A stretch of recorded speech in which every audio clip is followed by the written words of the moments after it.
Subscribe our YouTube channel and watch our videos. أعوذ بالله من الشيطان الرجيم بسم الله الرحمن الرحيم وأقيموا الصلاة وآتوا الزكاة واركعوا مع الراكعين صدق الله العظيم نماز قائم کرو وآتوا الزکاة اور زکاة ادا کرو وارکعوا مع الراکعین اور رکوع کرنے والوں کے ساتھ رکوع کرو۔ یہ جی پانچواں امر ہے، اقیموا الصلاۃ یہ پانچواں امر ہے، وآتوا الزکاۃ یہ چھٹا امر ہے، یعنی کہ خود بھی ایمان لاؤ اور دوسرے لوگوں کو بھی ایمان لانے سے نہ روکو، اور اس کے بعد اسلام کے دوسرے اعمال کی بھی پابندی کرو۔ بدنی اور مالی عبادتوں میں سب سے اہم نماز اور زکوٰۃ تھی، اس لیے اس کا ذکر کر دیا۔ اسی طرح ان دونوں عبادتوں میں ان کی بنیادی بیماری یعنی کہ حب دنیا کا مکمل علاج تھا، اس لیے ایمان کے بعد سب سے پہلے نماز اور زکوٰۃ کا حکم دیا۔ نماز سے باطن کی اصلاح ہوتی ہے، اس سے بغض حسد کی بیماری سے دلوں کو شفا حاصل ہوتی ہے، اور زکوٰۃ سے حرص و طمع اور حب جاہ و مال سے نجات مل جاتی ہے۔ وارکعوا مع الراکعین یہ ساتواں امر ہے جی، اور اس سے مراد یہ ہے کہ پورے امت محمدیہ میں شامل ہو جاؤ اور اسلام کے تمام احکام قبول کر لو۔ راکعین سے مراد امت محمدیہ کی نماز ہے، کیونکہ رکوع امت محمدیہ کی خصوصیت ہے۔ اے صلاۃ مع الذین فی صلاتہم، بنی اسرائیل کو اللہ نے اپنی نعمتیں اور احسانات یاد دلا کر ایمان اور عمل صالح کی طرف دعوت دی ہے۔ پچھلی 3 آیتوں میں ایمان و عقائد سے متعلق ہدایت تھی، اور ان 4 آیتوں میں اعمال صالحہ کی تلقین ہے، اور اس میں جو اعمال سب سے زیادہ اہم ہیں ان کا ذکر ہے۔ اقیموا الصلاۃ، صلاۃ کے لفظی معنی دعا کے ہیں۔ اصطلاح شرع میں وہ خاص عبادت ہے جس کو نماز کہا جاتا ہے۔ قرآن کریم میں عموماً نماز کی جتنی مرتبہ تاکید کی گئی ہے لفظ اقامت کے ساتھ آئی ہے۔ مطلق نماز پڑھنے کا ذکر صرف 1-2 جگہ آیا ہے، اس لیے اقامت صلاۃ کی حقیقت کو سمجھنا چاہیے۔ اقامت کے لفظی معنی سیدھا کرنے اور ثابت رکھنے کے ہیں، اور عادتاً جو عمود یا دیوار یا درخت وغیرہ سیدھا کھڑا ہوتا ہے وہ قائم رہتا ہے، گر جانے کا خطرہ کم ہوتا ہے، اس لیے اقامت کے معنی دائم اور قائم کرنے کے بھی آتے ہیں۔ قرآن سنت کی اصطلاح میں اقامت صلاۃ کے معنی نماز کو اس کے وقت میں پابندی کے ساتھ اس کے پورے آداب اور شرائط کی رعایت کر کے ادا کرنا ہے۔ مطلق نماز پڑھ لینے کا نام اقامت صلاۃ نہیں ہے۔ نماز کے جتنے فضائل اور آثار و برکات قرآن و سنت میں آئے ہیں وہ سب اقامت صلاۃ کے ساتھ مقید ہیں۔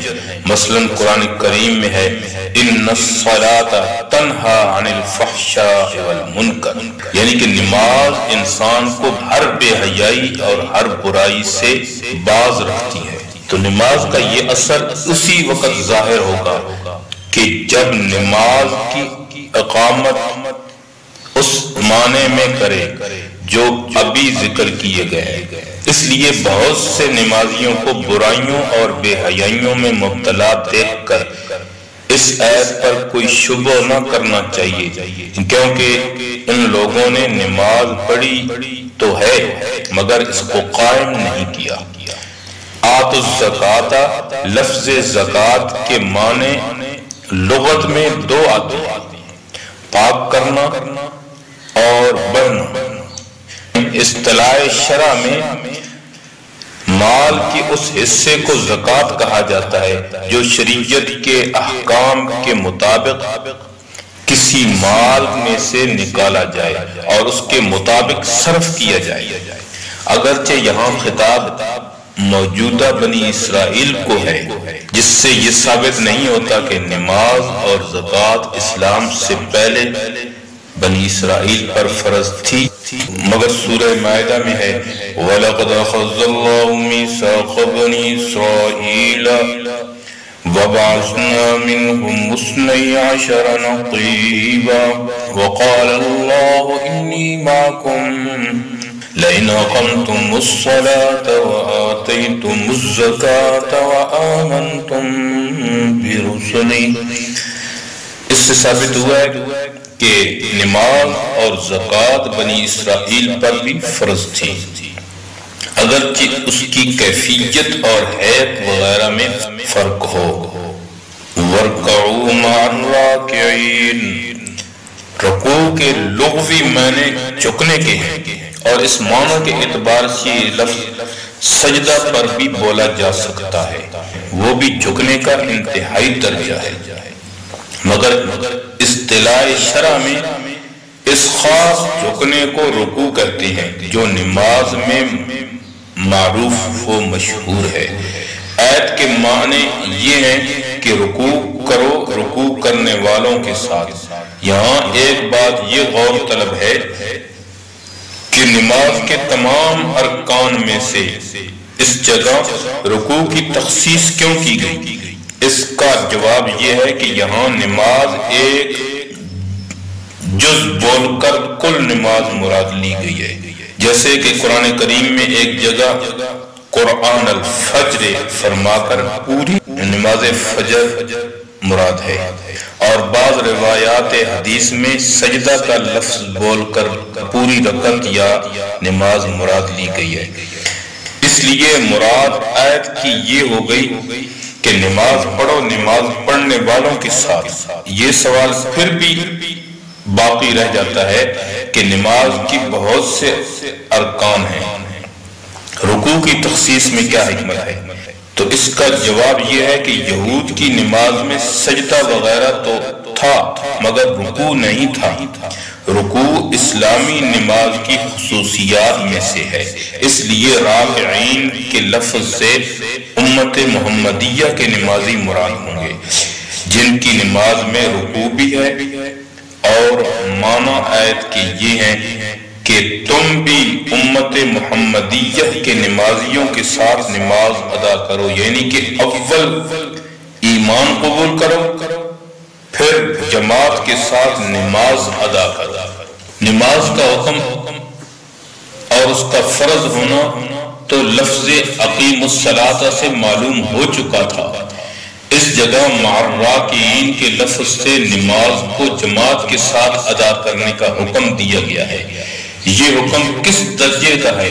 اس میں علماء فقہا کا اختلاف ہے۔ ایک جماعت صحابہ و تابعین اور فقہائے امت کی جماعت کو واجب قرار دیتی ہے اور اس کے چھوڑنے کو سخت گناہ، اور بعض صحابہ کرام تو اس نماز کو ہی جائز قرار نہیں دیتے جو بلا عذر شرعی کے بغیر جماعت کے پڑھی جائے۔ یہ آیت ظاہری الفاظ کے اعتبار سے ان حضرات کی حجت ہے جو وجوب جماعت کے قائل ہیں۔ اس کے علاوہ چند روایات حدیث سے بھی جماعت کا واجب ہونا سمجھا جاتا ہے۔ ایک حدیث میں ہے لا صلاۃ لجار المسجد الا فی المسجد، اور صحیح مسلم کی روایت ہے کہ حضرت ابو ہریرہ رضی اللہ تعالی عنہ سے منقول ہے کہ ایک نابینا صحابی نے حضور صلی اللہ علیہ وسلم کی خدمت میں حاضر ہو کر عرض کیا کہ میرے ساتھ کوئی آدمی ایسا آدمی نہیں جو مجھے مسجد تک پہنچا دے یا لے جائے، اس لیے اگر آپ اجازت دے تو میں نماز گھر میں پڑھ لیا کروں۔ آپ صلی اللہ علیہ وسلم نے اول تو ان کو اجازت دے دی، مگر جب وہ جانے لگے تو سوال کیا کہ کیا اذان کی آواز تمہارے گھر تک پہنچتی ہے؟ انہوں نے عرض کی کہ اذان کی آواز تو میں سنتا ہوں۔ آپ نے فرمایا کہ پھر تو آپ کو مسجد میں آنا چاہیے۔ بعض روایات میں ہے کہ آپ صلی اللہ علیہ وسلم نے فرمایا کہ پھر میں آپ کے لیے کوئی گنجائش اور رخصت نہیں پاتا۔ اور حضرت عبداللہ ابن عباس رضی اللہ تعالی عنہ نے کہا کہ رسول اللہ صلی اللہ علیہ وسلم نے فرمایا کہ یعنی کہ جو شخص اذان کی آواز سنتا ہے اور مسجد میں نہیں آتا تو اس کی نماز نہیں ہوتی، مگر یہ کہ اس کو کوئی شرعی عذر ہو۔ ان احادیث کی بنا پر حضرت عبداللہ بن مسعود اور ابو موسیٰ اشعری وغیرہ صحابہ کرام نے یہ فتویٰ دیا کہ جو شخص مسجد سے اتنا قریب رہتا ہو کہ اذان کی آواز وہاں تک پہنچتی ہے تو اگر وہ بلا عذر کے جماعت میں حاضر نہ ہوا تو اس کی نماز ہی نہیں ہوتی۔ اعلیٰ مکبر الصلاۃ یا غیر معمولی بلند آواز کا اس میں اعتبار نہیں۔ یہ سب روایات ان حضرات کی دلائل ہیں کہ جو جماعت کو واجب قرار دیتے ہیں، مگر جمہور امت علماء فقہاء صحابہ تابعین کے نزدیک جماعت سنت مؤکدہ ہے، مگر سنن مؤکدہ میں سنت فجر کی طرح سب سے زیادہ مؤکد واجب کے قریب ہے۔ ان سب حضرات نے قرآن کریم کی اس امر وَارْكَعُوا مَعَ الرَّاكِعِينَ کو دوسری آیت اور روایات کی بنا پر تاکید کے لیے قرار دیا ہے، اور جن احادیث کی ظاہر سے معلوم ہوتا ہے کہ مسجد کے قریب رہنے والے کی نماز بغیر جماعت کی ہوتی ہی نہیں، اس کا یہ مطلب قرار دیتے ہیں کہ یہ نماز کامل اور مقبول نہیں۔ اس معاملے میں حضرت عبداللہ بن مسعود رضی اللہ تعالی عنہ کا بیان بہت واضح اور کافی ہے، جس کو امام مسلم رحمت اللہ علیہ نے روایت کیا ہے کہ فقیہ الامت حضرت عبداللہ بن مسعود رضی اللہ تعالیٰ عنہ نے فرمایا جو شخص یہ چاہتا ہے کہ کل حشر میں اللہ سے مسلمان ہونے کی حالت میں ملے تو اس کو چاہیے کہ پانچوں وقت کی نماز پابندی کے ساتھ اس جگہ ادا کرے جہاں اذان دی جاتی ہے، یعنی مسجد، کیونکہ اللہ نے تمہارے نبی صلی اللہ علیہ وسلم کے لیے کچھ ہدایات کے طریقے بتلائے ہیں، اور ان 5 نمازوں کو جماعت کے ساتھ ادا کرنا انہی سنن ہدایہ میں سے ہے۔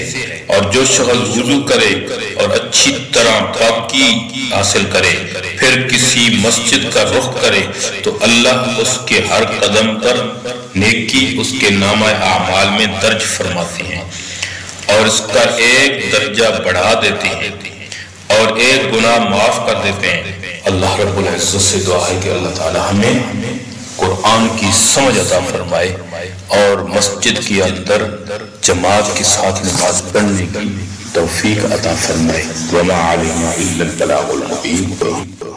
امید ہے دوستو ویڈیو پسند آئی ہوگی۔ ویڈیو کو لائک کیجئے، ویڈیو پر کمنٹ کیجئے، شیئر کیجئے اس کو، اور اگر چینل پر نئے ہیں تو سبسکرائب کر لیجئے تاکہ اسی طرح کی ویڈیوز آپ تک پہنچتی رہیں۔ شکریہ، جزاکم اللہ، السلام علیکم ورحمۃ اللہ۔